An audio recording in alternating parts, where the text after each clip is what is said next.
but talk about it enough, and then keep going around the room until we've gotten through all of the words of that question.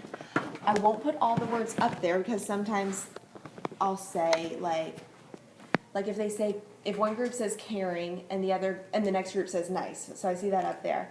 I might have said, well, so we have caring up here. Is being nice the same thing as being caring to your group? So you're kind of selective about what goes up there. But like that group, for example, like I would say that those probably are two of the same thing, but the group that said nice had another explanation and they didn't feel like caring and nice were the same thing, so we put nice up there as well. Got it. I have my list of things that like my non-negotiables that I want on there. So I'll manipulate what they're saying at some point in time if they haven't gotten the ones that I want up there. I also choose some situations that I want to bring up so that I know that we've had certain conversations. Like I know that at some point each group is going to say fair. They want to be treated fairly. It's up there. And so, and I know some things that I want them to be aware of with fairness. So with fairness, whoever says it first, I say, okay, so let's think about this situation. Your homework is due on Monday. Neither Katie nor Julia bring their homework, okay? They both get a 0. The expectation is, the next day you bring it back, it's 20 points off. Katie brings hers back, she makes an 80. Julia brings hers back and she makes a 100. Is that fair? And they say, no. I say, now what if I told you that Katie just didn't do hers because she was lazy, but Julia had a family emergency. They were in the emergency room all night long. Her mom sent me a note saying she couldn't do her homework, but I accepted the next day. Should I still give her full credit? Well, yeah, you should. So, but do you have all that information? No, we don't know all that. So, can you trust me enough that if Katie gets an 80 and I get a 100, I'm still being fair even though you don't have all of the information in front of you because you're the student and not the teacher? And they're like, oh yeah, okay. So like those are some things that I want them to know, that I will be as fair as possible. But sometimes that's not going to look the same to you. And it's not going to look equal for every student. If somebody has trouble, walks with a limp and has to kick a soccer ball, and they can't do it well, but the next person can kick it and make a goal, am I going to treat them equally when I'm grading them for soccer? No, I'm not, for obvious reasons. So there's conversations like that I try to bring I up. manipulate. Active listening is another one. Like, what does that look like? If you're actively listening, or is it just that you're being quiet, or is it that you're being quiet and really paying attention to what that other person has to say? So I've got my list of things, and as they're working through each of these questions, I can manipulate the conversation enough so that all of my points get spoken about. Good. And so then we go through, question number 2, and like undoubtedly they'll say, how do we want to be treated by each other respectfully? Well, we have respect on the board. And I used to, I think, maybe put check marks beside it, but I didn't this past year, and that was fine. And so then we go through and keep adding to our list, but I try to keep it around 10 things so that it's visual. Maybe a little more, 10 to 12. And we talk about when there's conflicts, because I think it's a good thing to talk about and just be very open with at the beginning of the year. Like, not everybody's always going to get along. And you might have problems with each other. You might have problems with me. What do we need to do about that? And how can we handle that appropriately? And they have really good responses. Like, they know how they want to handle things. And it's just reminding them of those things when the situation actually arises. And so we talk about them, and then I say, this is something that I can agree with. And so I'm going to sign my name on it to say that I agree with it. So if you think that you can agree with, these things that we've listed, I invite you to come and sign your name now. And so that normally wraps up our day, because it's a pretty long discussion, but it keeps them engaged. It's effective. Now, if I were to use these well, I would keep referring to them throughout the year. Remember, when something comes up in the classroom, remember, we have agreed to be active listeners. So I need you to wait until it's your turn. Or remember, we have agreed to, be open-minded. So somebody might think this is the correct answer, but you might think otherwise. So let's listen to why they think it, and then you think it. So I just always get in my rhythm and forget to keep referring to them. Point for next But year. that's always kind of the goal at the beginning, and I normally make it a couple more weeks than the previous year. But they're posted there, and I think whether or not they remember what we did, they at least it's visible, so they at least remember, okay, we've talked about these things, and if I need to bring it up, even now, I can be like, look, I know it's the end of the year, but at the beginning of the year, we agreed to do this. and this.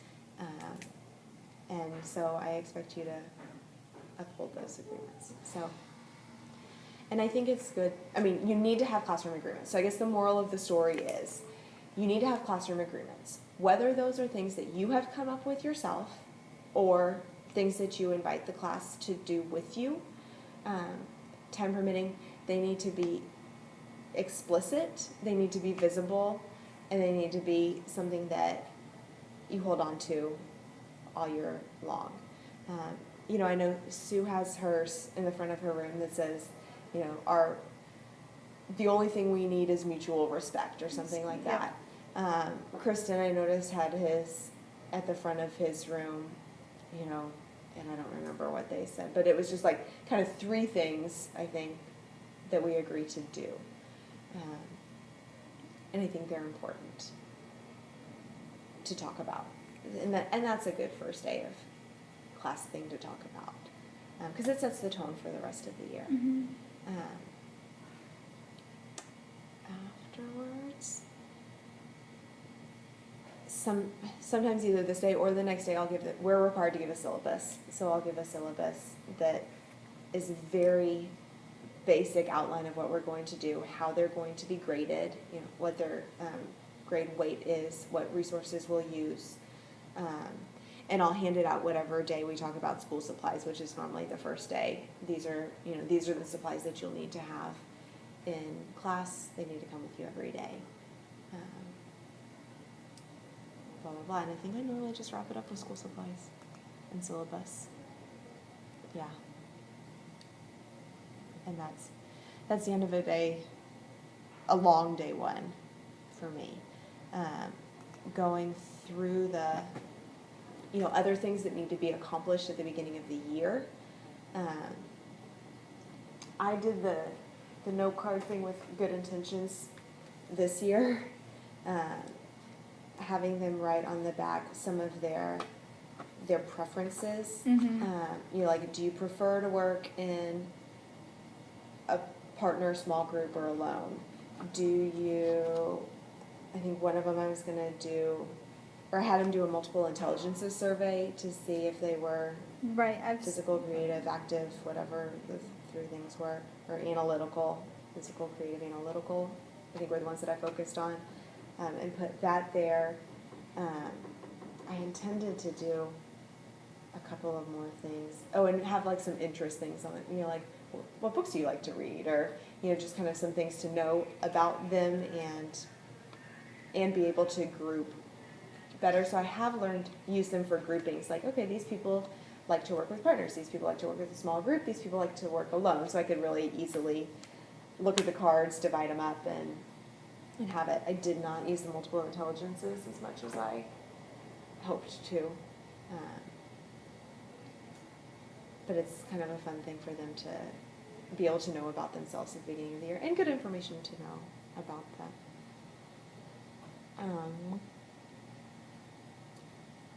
And then I don't do many of the procedures that first day, because I feel like, again, they're getting inundated with other classes, and so they're not going to remember it. But procedural things that I make sure they know in practice, they're like, how am I gonna get your attention in class? Mhm. And our Give Me Five has kind of morphed as this year has gone on. But that's what I started with at least. And did you actually have them raise their hands at the beginning of the Mhm. year? Okay. Yeah. The fact that they still do quiet down to complete silence, Mhm. that's good. Yeah. And I think I think next year I'll probably have that be more interactive. Like, give me 5, I'll put my hand up, and I'll count down 4, 3, 2, 1, and you count down with me. Because then then I don't have to say it out loud, because other groups will start saying 5, 4, 3, 2, 1, and they'll hear it more. Mhm. And then by the time we're get to 0, everybody's mouths are closed. That's a good one. So I think we're going to try that. But they need to know that procedure. They need to know your expectations of them when they want to go to the bathroom. That's always one to explicitly talk about. How are you going to ask, and when are you going to ask?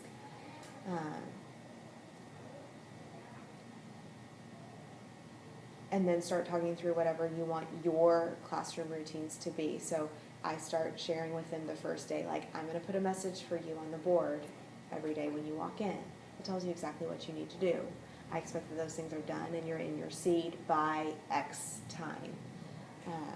And then be practicing them each day. And even the Give Me Five, I practice. Okay, turn and talk amongst yourselves, but be listening. Give me 5. And so they just go blah, blah, blah, blah, blah. And we practice it on several occasions. This isn't on day 1. This is No. like over the course of the second. Over the course of your first couple of weeks, though. I mean, you're going to be practicing those routines for the good couple of weeks explicitly. The first papers we have to turn in, we talk about where do we turn in work, and we go and practice turning in work. And then the next time they have to turn in work, who can remember where we turn in work and how do we do it? Okay, third time. Who can remember where we turn in work and how do we do it? Fourth time, maybe let them do it on their own. Mhm. But the more time you invest in practicing them at the beginning, the more routine they'll be and the easier the rest of the year will be. So I try not to ever expect to say a procedure once and expect the kids to Remember it. to For goodness latch sake. on. Even if it seems super easy and simple, they need to be talked about. The muscle memory.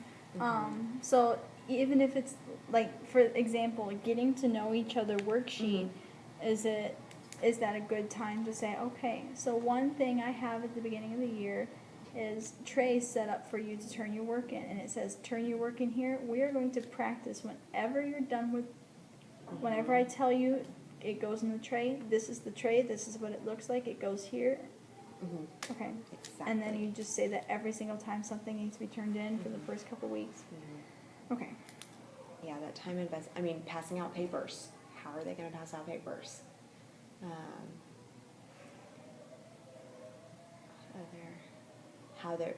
From day 1, how are you going to be dismissed from the classroom?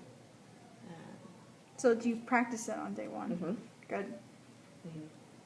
Because if you don't set that precedent the first, even if you don't clearly explain, raising your hand or whatever, if you just let them call out on the first day, they've already established that precedent. So anything that you want them to do, even if you're not explaining the reasoning behind it or practicing it explicitly, still model it for them from day 1. Otherwise, you'll have to change a behavior versus establishing that behavior. Okay.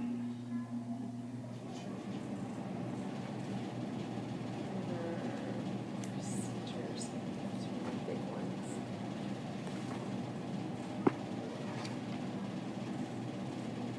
And at some point, you'll probably have to issue textbooks. So within the second day, I normally have a little pre-assessment for them to work on while I can issue textbooks, so that they're doing something and receiving textbooks. We have to go through and how to use that. So depending on grade levels.